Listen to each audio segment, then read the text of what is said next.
മുത്തിനറിഞ്ഞൂടെ നമുക്ക് നിൽക്കാൻ കഴിയില്ലാണ്ട് നിന്റെ മുത്തില്ലാതെ ജീവിക്കാൻ കഴിയില്ല നമുക്ക് അറിഞ്ഞൂടെ. നിന്റെ കുട്ടീന്റെ മുഖമൊക്കെ മാറിപ്പോയല്ലോ.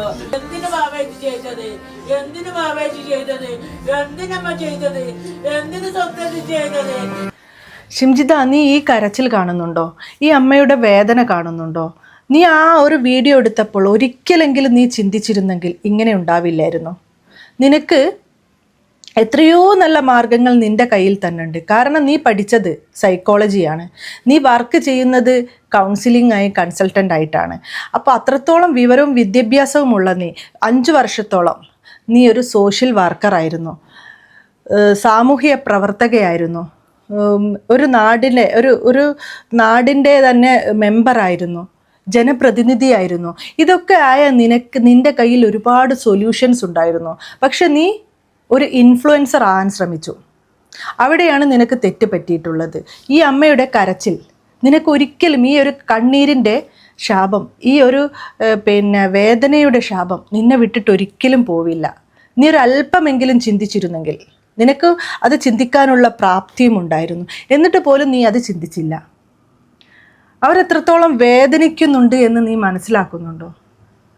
ആ പ്രായമായ മാതാപിതാക്കളുടെ ആശ്രയമാണ് ദീപക്. ദീപകിനെ പോലുള്ള ഒരു ചെറുപ്പക്കാരനെ കുറിച്ച് പറയുമ്പോൾ, ആ ചെറുപ്പക്കാരൻ ആ നാട്ടിലെ കണ്ണിലുണ്ണിയാണ്. ഒരാളെപ്പോലും കുട്ടിക്കാലം മുതൽക്ക് അറിയുന്നവരുണ്ട്. അവരൊക്കെ വേദനയോടെ ചങ്കിടറാതെ ആ ഒരു ദീപകിനെ കുറിച്ചുള്ള വാക്കുകൾ മുഴുമിപ്പിക്കാൻ അവർക്ക് കഴിയുന്നില്ല. അത്രയേറെ പ്രിയപ്പെട്ടവനാണ്. ഒരിക്കൽ പോലും അവൻ്റെ വാക്കിലോ നോക്കിലോ ഒരു മോശമായിട്ടുള്ള നോട്ടമോ സംസാരമോ ഒന്നും ആർക്കും ഉണ്ടായിട്ടില്ല. അവൻ പഠിച്ച സ്കൂളുകളിലോ കോളേജുകളിലോ ഒന്നും ഉണ്ടായിട്ടില്ല. നിന്റെ കണ്ണിൽ മാത്രമാണ് അയാൾ ഒരു മോശം വ്യക്തിയായി മാറിയത്.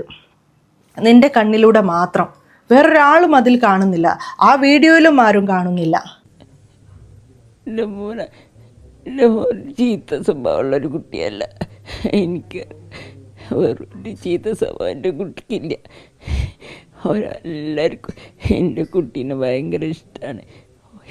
അതൊരു ചീത്ത സ്വഭാവം ഇല്ലാത്ത കുട്ടിയാണ് എൻ്റെ കുട്ടിക്ക് താങ്ങാൻ പറ്റിയിട്ടുണ്ടാവില്ല. വേറെയൊന്നും എനിക്ക് പറയാം. എൻ്റെ കുട്ടിക്ക് ഇത് താങ്ങാൻ പറ്റില്ല. അതാണ് എൻ്റെ കുട്ടി ഇങ്ങനെ, എൻ്റെ മുഖം ഓർമ്മ കുട്ടി ഇത് ചെയ്താഞ്ഞത്. എൻ്റെ കുട്ടിക്ക് ഇത് താങ്ങാൻ പറ്റില്ല.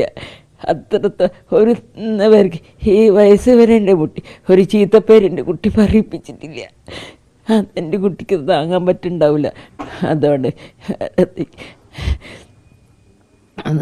അതാണ് എൻ്റെ കുട്ടിക്ക് ഇങ്ങനെ സംഭവിച്ചത്. അമ്മയ്ക്ക് സംസാരിക്കാൻ പോലും പറ്റുന്നില്ല. കരഞ്ഞ് ആ അമ്മയുടെ കണ്ണീരൊക്കെ വറ്റിയിരിക്കുന്നു. ആ അമ്മയ്ക്ക് ഇനി സംസാരിക്കാനൊന്നുമില്ല. കാരണം ആ അമ്മയുടെ മകൻ നഷ്ടപ്പെട്ടു. ഇനി അതിലും വലുത് ഒരു വേദന ആ അമ്മയ്ക്കിനി വരാനില്ല. അത്രയേറെ അമ്മ അനുഭവിക്കുകയാണ്. ആ അച്ഛനും അമ്മയെ അനുഭവിക്കുകയാണ്. മകനെ ചെന്ന് വിളിക്കുന്ന സമയത്ത് മകൻ തൂങ്ങിക്കിടക്കുന്നത്, മരിച്ചു കിടക്കുന്നതാണ് ഈ വൃദ്ധരായ മാതാപിതാക്കൾ കാണുന്നത്. നാളെ ഇവർക്കൊരു തണിയാകും, അല്ല ഇവർക്ക് തണിയായിരുന്ന, ഇവരെല്ലാ ആശ്വാസത്തിനും കൂടെ ഉണ്ടായിരുന്ന, ഇവർക്ക് എപ്പോൾ ആശ്വാസത്തോടെ കണ്ണടയ്ക്കാമെന്ന് ഇവർ വിശ്വസിച്ച സ്ഥാനത്ത് അവരുടെ മകൻ മരിച്ചു കിടക്കുന്നു. അതൊരു രോഗം കൊണ്ടോ അതല്ലെങ്കിൽ ഒരു ആക്സിഡൻറ്റ് കൊണ്ടോ ഒന്നുമല്ല, ഒരു സ്ത്രീ കാരണമാണ്. ഒരിക്കൽ പോലും കണ്ടിട്ടില്ലാത്ത, ആദ്യമായിട്ടൊരു ദിവസം കണ്ട് ആ കാഴ്ചയിൽ തന്നെ അയാൾ ഒരു പ്രവർത്തനം ചെയ്ത് എന്ന തരത്തിൽ ആക്കി തീർത്ത ഒരു സ്ത്രീ കാരണം. എത്രത്തോളം വേദനയായിരിക്കും ഷിംജിത, നീ ഒന്ന് ആലോചിച്ച് നോക്ക്.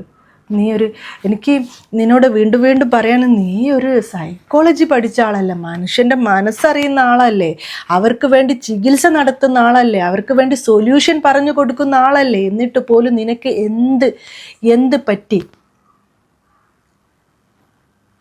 മനുഷ്യൻ്റെ മനസ്സ് നിനക്ക് മനസ്സിലാവില്ലേ?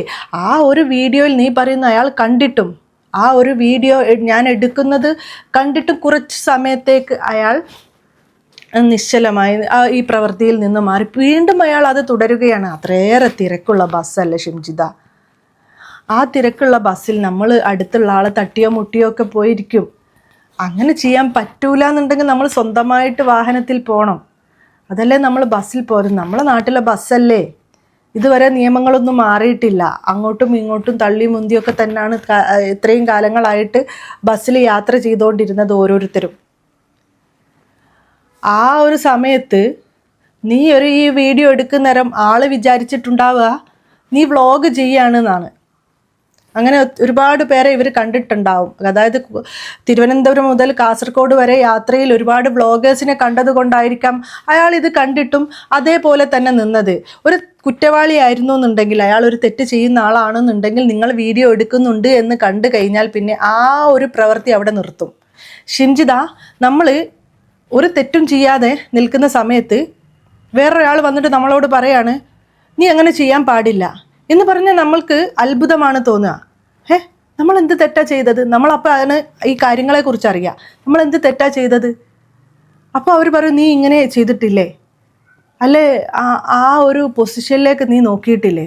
ഇല്ല, ഞാൻ നോക്കിയിട്ടില്ല, ഞാൻ മറ്റെന്തോ ആയിരുന്നു കണ്ടത്, ഞാൻ അതിന് തൊട്ടപ്പുറത്തുള്ള മറ്റൊരു വസ്തുവാണ് കണ്ടിട്ടുള്ളത്. അതുകൊണ്ടാണ് തെറ്റ് ചെയ്തിട്ടുണ്ട് എന്നുള്ളത്, അയാൾ തെറ്റ് ചെയ്തിട്ടില്ല, അതുകൊണ്ടാണ് നീ വീഡിയോ എടുത്തിട്ടും അയാൾ കൂസാതെ നിന്നത്. ഇൻ കേസ് അങ്ങനെ എന്തെങ്കിലും സംഭവിച്ചു, നമുക്ക് ഇനി ഒരുപാട് പ്രേക്ഷകർ ഇതൊക്കെ കണ്ടുകൊണ്ടിരിക്കുകയാണ്, അപ്പം നമുക്ക് ഇങ്ങനൊരു സംഭവം ഉണ്ടായിട്ടുണ്ട്, ഇങ്ങനൊരു വ്യക്തി, നമ്മൾ മനുഷ്യന്മാർ പലതരം വ്യക്തികൾക്കിടയിലൂടെയാണ് നമ്മൾ സഞ്ചരിച്ചുകൊണ്ടിരിക്കുന്നത്. അപ്പം നമ്മൾ ആഗ്രഹിച്ച പോലെ ആയിരിക്കില്ല പല കാര്യങ്ങളും നടക്കുക. അപ്പം നമ്മളോട് ഇങ്ങനെ മോശമായിട്ട് ഒരാൾ ബിഹേവ് ചെയ്യുന്നുണ്ടെന്നുണ്ടെങ്കിൽ നമ്മൾ അപ്പം തന്നെ പ്രതികരിക്കണം. നമ്മൾ വീഡിയോ എടുക്കാനല്ല നിൽക്കേണ്ടത്, അതിൻ്റെ മുമ്പേ തന്നെ നമ്മൾ പ്രതികരിക്കണം. അപ്പോൾ അയാളോട് ചോദിക്കണം, നീ എന്തർത്ഥത്തിലാണ് എന്നെ ആ ഒരു രീതിയിൽ കാണുന്നത് എന്ന് അയാളോട് ശബ്ദമുയർത്തി ചോദിക്കാനുള്ള ധൈര്യം നമുക്കുണ്ടായിരിക്കണം. ഈ ഷിംജിതക്ക് അതുണ്ട്. ഈ ഷിംജിതക്ക് അതിനുള്ള ധൈര്യം ഉണ്ട്. അവരതിനെ അത്രത്തോളം പഠിച്ചതും വിവരമുള്ളതും അങ്ങനെ ശബ്ദമുയർത്തുന്നതും സ്ത്രീയാണ്.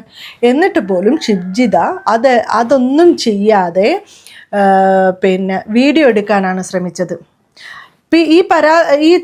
ഈ അനുഭവിച്ച, അതായത് ഈ ഒരു ബിഹേവിയർ, ഈ മോശമായിട്ടുള്ള ഒരു അറ്റംപ്റ്റ് നേരിടേണ്ടി വന്ന പെൺകുട്ടി അവിടെ ഒരു അക്ഷരം മിണ്ടിയിട്ടില്ല, ശബ്ദിച്ചിട്ടില്ല. അവരിപ്പോഴും അതിനെക്കുറിച്ചൊന്നും പറഞ്ഞിട്ടില്ല. ആ ഒരു വീഡിയോ ആയിട്ടോ അതല്ലെങ്കിൽ അവരൊരു വോയിസ് ആയിട്ടോ ഇതുവരെ പുറത്ത് വന്നിട്ടില്ല. ആരാണ് എന്ന് പോലും അറിയില്ല. ആ ആൾക്കാണ് ശരിക്കും വ്യക്തമായിട്ടുള്ള ഒരു ഇൻഫർമേഷൻ പറയാൻ പറ്റുക. ആൾ ഇതുവരെ മുന്നോട്ട് വന്നിട്ടുണ്ടോ എന്നുള്ളത് ഞാൻ ഇതുവരെ വീഡിയോ കണ്ടിട്ടില്ല കേട്ടോ, ആള് പ്രതികരിച്ചിട്ടുണ്ടോ എന്നുള്ളത്. പക്ഷേ ആ ആളോട് നിങ്ങൾക്ക് ചോദിക്കാമായിരുന്നു, നിങ്ങൾക്ക് എന്തെങ്കിലും മോശം ബിഹേവിയർ ഇയാളിൽ നിന്നുണ്ടാവുന്നുണ്ടോ, നിങ്ങൾക്ക് എന്തെങ്കിലും ബുദ്ധിമുട്ടുണ്ടാവുന്നുണ്ടോ, അതിനുശേഷമായിരുന്നു നിങ്ങൾ അതിന് പ്രതികരിക്കേണ്ടത്. പ്രതികരിക്കേണ്ട സമയത്ത് നമ്മൾ പ്രതികരിക്കുക തന്നെ ചെയ്യണം. അല്ലെങ്കിൽ നമ്മളെ പോലെയുള്ളവർക്ക്, അതായത് ചില ആൾക്കാർക്ക് അതൊരു വലിയൊരു ബുദ്ധിമുട്ടായിരിക്കും പ്രതികരിച്ചില്ലെങ്കിൽ. നമ്മളെ അങ്ങനെ ബാഡ് ടച്ച് നമുക്ക് എല്ലാവർക്കും ഒന്നും, ചില ആൾക്കാർ അത് പേടിച്ചിട്ട് മിണ്ടില്ല, ചില ആൾക്കാർ അത് അപ്പം തന്നെ പ്രതികരിക്കും. പണ്ടൊക്കെ ഉള്ള ആൾക്കാർ പിന്ന് കൊണ്ട് കുത്തും എന്നൊക്കെ കേട്ടിട്ടുണ്ട്. അപ്പം ഇത്തരം പ്രവർത്തികൾ കാണുന്നേരം ഇങ്ങനെയൊക്കെ ആയിരുന്നു ഷിംജിത ചെയ്യേണ്ടതെന്ന്. അതിന് പകരം നീ അത് സോഷ്യൽ മീഡിയയിലേക്ക് ഇട്ടു, അയാളെ വലിച്ചു കീറാൻ ഇട്ടുകൊടുത്തു. പക്ഷേ അതിലാരും വിശ്വസിച്ചിട്ടില്ല. കാരണം ഇന്ന് എല്ലാവർക്കും ബുദ്ധി വെച്ച് കഴിഞ്ഞു. കാരണം സ്ത്രീകളാണെങ്കിലും പുരുഷന്മാരാണെങ്കിലും അവരുടെ കാര്യം നേടാൻ വേണ്ടിയിട്ട് പല കാര്യങ്ങളും ചെയ്യുന്നുണ്ട് എന്നുള്ളത്. പല ചീറ്റിങ്ങും പല എന്താ പറയുക, പല തട്ടിപ്പും ചെയ്യുന്നൊരു കാലമാണ് എന്നുള്ളത്.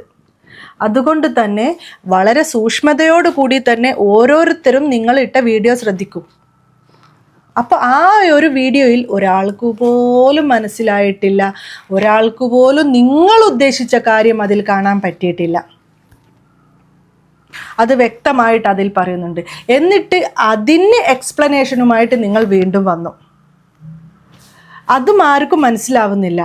അത്രത്തോളം സൈക്കോളജി ആ ഒരു തിയറികളൊക്കെ ഈ ഒരു വീഡിയോക്ക് ആവശ്യമുണ്ടോ എന്നാണ് വീണ്ടും അതിൽ ഓരോരുത്തരും ചോദിക്കുന്നത്. ദീപക് വർക്ക് ചെയ്യുന്ന സ്ഥാപനത്തിൻ്റെ ഉടമ ഒരു ബൈറ്റ് കൊടുത്തിട്ടുണ്ട്. അതിൽ നിന്ന് നമുക്ക് മനസ്സിലാക്കാം ദീപക് എത്രത്തോളം പ്രിയപ്പെട്ടവനായിരുന്നു എന്നത്.